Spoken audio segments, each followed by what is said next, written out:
I'm going to read an in sickness essay with these like journal entries about coping with illness. If this is the first one of these that you've ever heard me narrate, you've heard me like, read out loud, start with a different one. This one feels weaker. Like you start with like Paging Dr. Mario or something. This one, I wrote it 5 years ago and I posted it on my CourtneyJensen.com website. It sat there just dormant for 5 years. And then like 5 minutes ago, I decided I'm going to read this one. And so I pulled it up and skimmed it. It's the first time my eyes have seen these words in 5 years. Like I remember writing it as I'm reading it.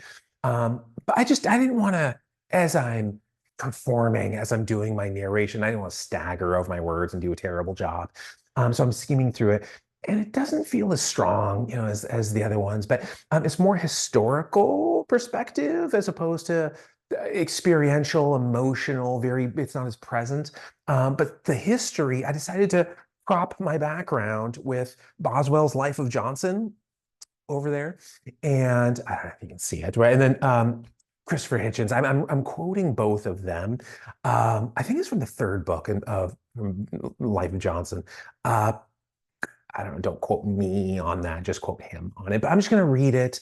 And I do like my last paragraph. So if you see it through to the end, there's a final paragraph that has a nice sort of summary or whatever. Okay, so In Sickness, March 1st, 2019, Sermon from the Scaffold. In 1777, Samuel Johnson offered us some quotable wisdom. When a man knows he is to be hanged in a fortnight, it concentrates his mind wonderfully.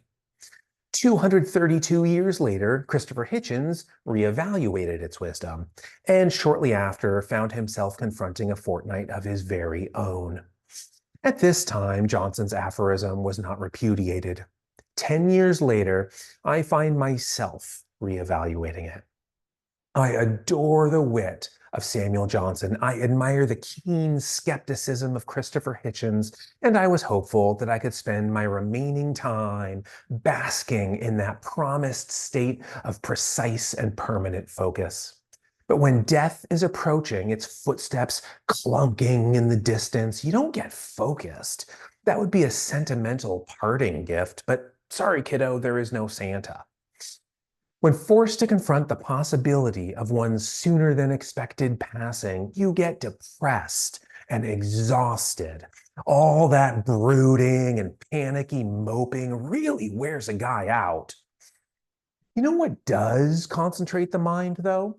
Trying not to get caught, being sneaky, doing something you shouldn't be doing. Because nothing sharpens our attention like risky mischief. Once upon a time, longish ago, there lived a man named William Dodd. He was a clergyman, but he was also a huckster. During each episode of huckstering, I have no doubt his mind was roiling and racing, silently roaring. Because in that moment, he had a lot to lose. And that lot was highly vulnerable. A failure of vigilance, even just a brief lapse in attention, promised life-altering tragedy. Those are the kinds of circumstances that wonderfully concentrate a mind. Dodd focused his way through a few successful swindles, and then he was caught, tried, and sentenced. He was imprisoned for a bit, and then he was hanged. After the imprisonment, but before the hanging, Samuel Johnson wrote a sermon on his behalf, the convict's address to his unhappy brethren. That's what it was called. It was supposed to stave off the noose. That part didn't work, but it did rally the public. More than 20,000 people signed a petition that sought Dodd's pardon. That's the kind of writer Samuel Johnson was. In this case, it's the kind of ghostwriter he was. When Dodd's authorship was doubted, Johnson attested to the sermon's authenticity while, at the same time, offering future lovers of wit his still in circulation aphorism, "When a man knows he is to be hanged." Despite the rallying of the common folk, Dodd was still executed. Probably because deep down, everyone knew he didn't write it. He couldn't have. In part, Johnson was the only one smart and clever enough to write those words. But also, Dodd surely lacked the clarity and concentration required to write anything even coherent. He was about to be killed. And you're asking him to think clearly? Just calm down, Dodd. Calm down. Let's try some multiplication tables, and then I want you to write a sermon. When a lion is swaggering toward you, twines of drool oozing from its fangs, and you have no means of escape, you're going to be a pretty lousy computer programmer or physicist or sermon writer.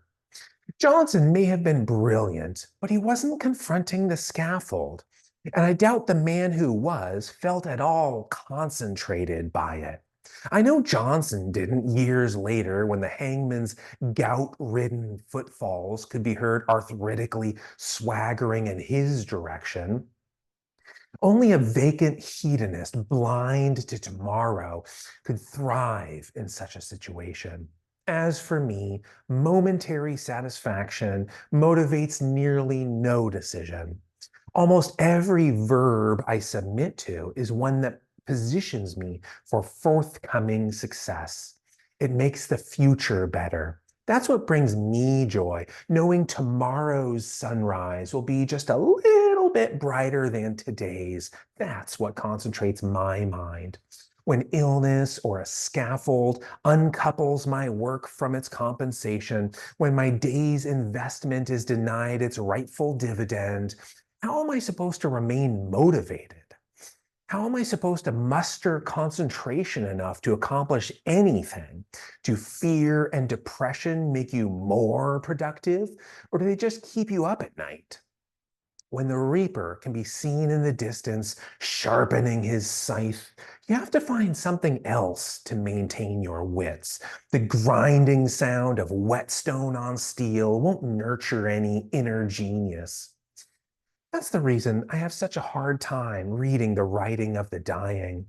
I'm sure there's a lot to learn about living, but it's scribbled incoherently on the pages.